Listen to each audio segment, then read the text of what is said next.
first book of Moses, called Genesis. Chapter 38. And it came to pass at that time, that Judah went down from his brethren, and turned in to a certain Adullamite, whose name was Hira. And Judah saw there a daughter of a certain Canaanite, whose name was Shua, and he took her, and went in unto her. And she conceived, and bare a son, and he called his name And she conceived again, and bare a son, and she called his name Onan. And she yet again conceived, and bare a son, and called his name Shelah, and he was at Chezib, when she bare him. And Judah took a wife for his firstborn, whose name was Tamar. And Judah's firstborn, was wicked in the sight of the Lord, and the Lord slew him. And Judah said unto Onan, Go in unto thy brother's wife, and marry her, and raise up seed to thy brother. And Onan knew that the seed should not be his, and it came to pass, when he went in unto his brother's wife, that he spilled it on the ground, lest that he should give seed to his brother. And the thing which he did displeased the Lord, wherefore he slew him also. Then said Judah to Tamar his daughter-in-law, Remain a widow at thy father's house, till Shelah my son be grown, for he said, Lest peradventure he die also, as his brethren did. And Tamar went and dwelt in her father's house. And in process of time the daughter of Shua Judah's wife died, and Judah was comforted, and went up unto his sheepshearers to Timnath, he and his friend Hira the Adullamite. And it was told Tamar, saying, Behold, thy father-in-law goeth up to Timnath to shear his sheep.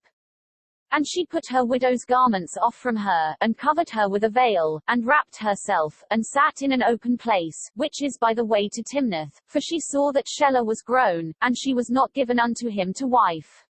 When Judah saw her, he thought her to be an harlot, because she had covered her face.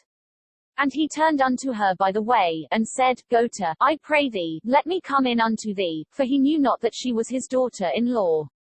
And she said, What wilt thou give me, that thou mayest come in unto me? And he said, I will send thee a kid from the flock. And she said, Wilt thou give me a pledge, till thou send it? And he said, What pledge shall I give thee? And she said, Thy signet, and thy bracelets, and thy staff that is in thine hand. And he gave it her, and came in unto her, and she conceived by him. And she arose, and went away, and laid by her veil from her, and put on the garments of her widowhood. And Judah sent the kid by the hand of his friend the Adullamite, to receive his pledge from the woman's hand, but he found her not. Then he asked the men of that place, saying, Where is the harlot that was openly by the wayside? And they said, There was no harlot in this place. And he returned to Judah, and said, I cannot find her. And also the men of the place said, that there was no harlot in this place. And Judah said, Let her take it to her, lest we be shamed. Behold, I sent this kid, and thou hast not found her.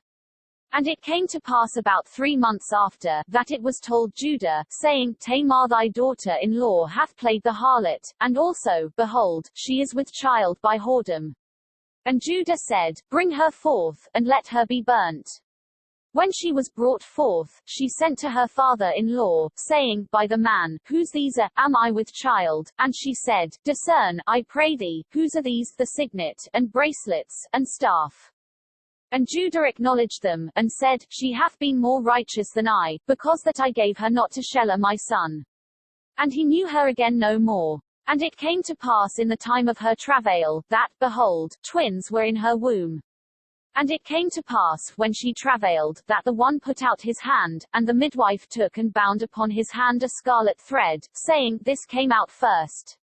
And it came to pass, as he drew back his hand, that, behold, his brother came out, and she said, How hast thou broken forth?